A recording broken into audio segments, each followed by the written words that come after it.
Alright guys, we're working on a 2004 Ford Expedition and we're going to be replacing the rear struts. The problem on this one is the rust. This side isn't nearly as bad, but on the other side, this bottom spring perch and this bottom bushing are totally rusted, especially right in here. And what can actually happen is this can actually break off if it rots all the way through. So that's what you want to avoid. Now, basic general overview, we're going to want to take the brake caliper off. Now on this particular one, the brakes are also grinding, so we're going to address that at the same time. But what you really need to do is just take the caliper off, take this rear tie rod off, and then loosen the 3 top bolts. I've already sprayed some penetrating oil on those. You can see where they're wet. There's 3. One in the back there. You get the idea. And then, of course, you got our big nut and bolt down here. So let's get started. Okay, so first things first, you got to take off the brake caliper spring clip. This is really easy. What you want to do is hold this side of the caliper with your palm of your one hand, and then get a screwdriver in here.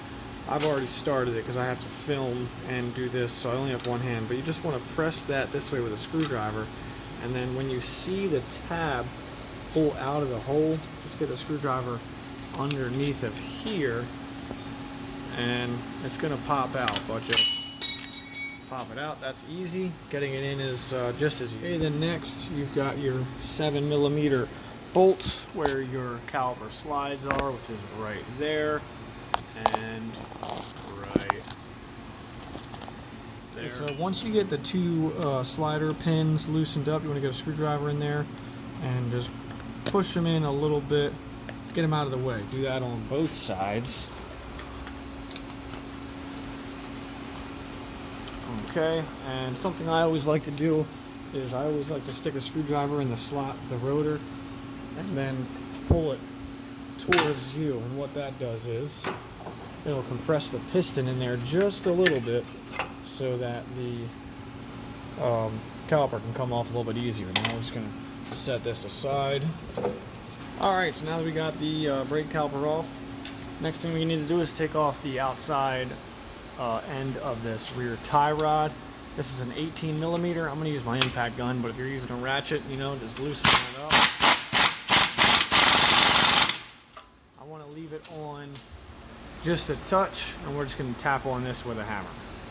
Okay, so I want to reiterate, when you take this nut off, you want to take it completely off and then thread it back on by hand or very loosely with a ratchet, because if you leave it on and then you knock this free, what's going to happen is this stud is going to turn and the nut will not want to come off. So you don't want to put the nut on tight when you hit it with the hammer to knock it free. Okay, there we go. That's all it takes. A couple taps.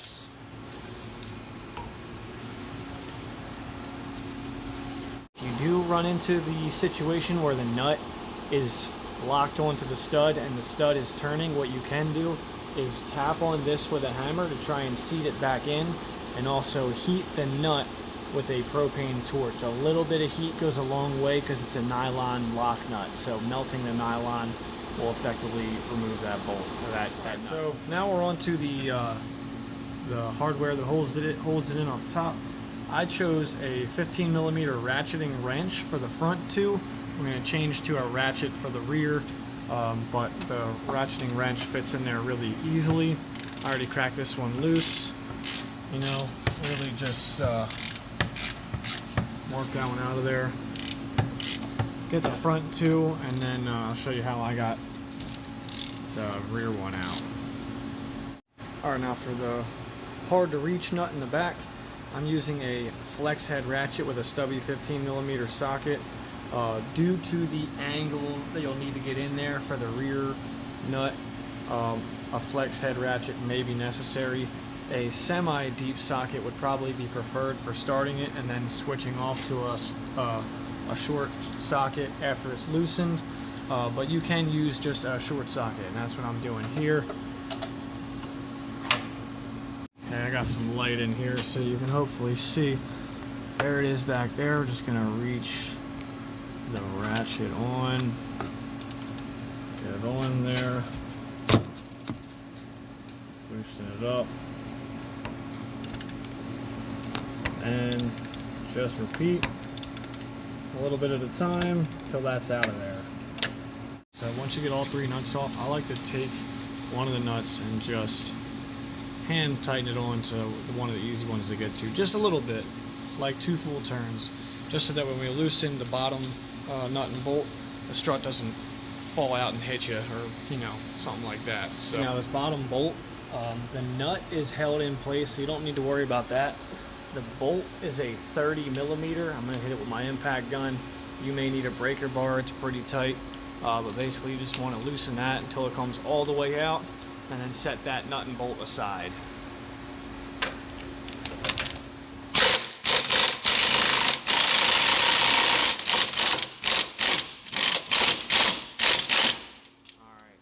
It's out. It's just spinning in there now. I'm going to show you how to get it out completely. I do apologize. This will be somewhat difficult for me to show you how to do it, but basically, here's the... I get a big wrench, like a 19 to 21 millimeter should work. This is a 21. It fits on there pretty good.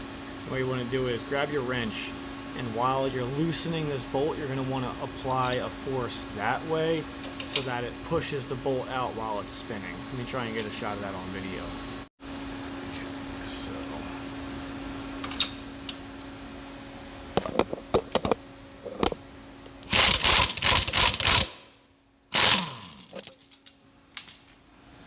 And if you made it this far, the strut for me just kind of came out like I expected it to, but that nut was in there holding it in, so now just gotta take that nut off by hand and it's out of there.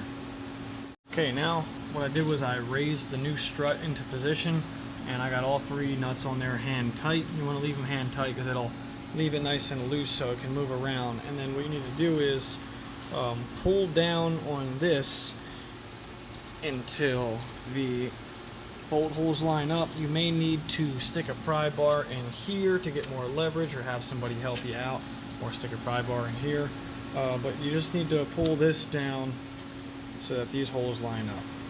Alright, so we got the pry bar in here. We're going to pull down until the bolt holes line up. Alright, go ahead. Alright, hold up a little bit. Right there is good. I just need 2 hands to pop it in. Okay, so once that's lowered down and the bolt goes in, you want to push it in until it just starts to appear on the other side. You don't want to go too far, because otherwise the nut won't be able to go on. So this nut is going to then rest here, and you can push it through a little bit further than I have it. Like I said, you don't want to go too far, but let's just give it a little tap. That's probably good right there. And then the nut will lock into place, and then you can just turn this with your ratchet or breaker bar until it tightens up. Now you don't want to tighten it all the way, and I'll explain why in a second. Okay, now the trick here is, since there is a rubber bushing in here, you have to tighten this bolt down with the suspension resting at the normal ride height. So you need to be able to compress the suspension up. Now I'm going to use a pole jack to do that, but if you're working on the ground or on jack stands, you can get a jack underneath of here. But what you need to do is you need to put the tie rod back on first, so that the knuckle won't turn when you try to push it up. Alright, so I have my pole jack compressing the suspension here. It's up. It went up about 3-4 inches at least. I'm coming off the lift here, so that's how I know that I am compressed. All the weight is off this corner. So now I can tighten this nut right here. Alright, so with the suspension compressed, I'm going to tighten this down now.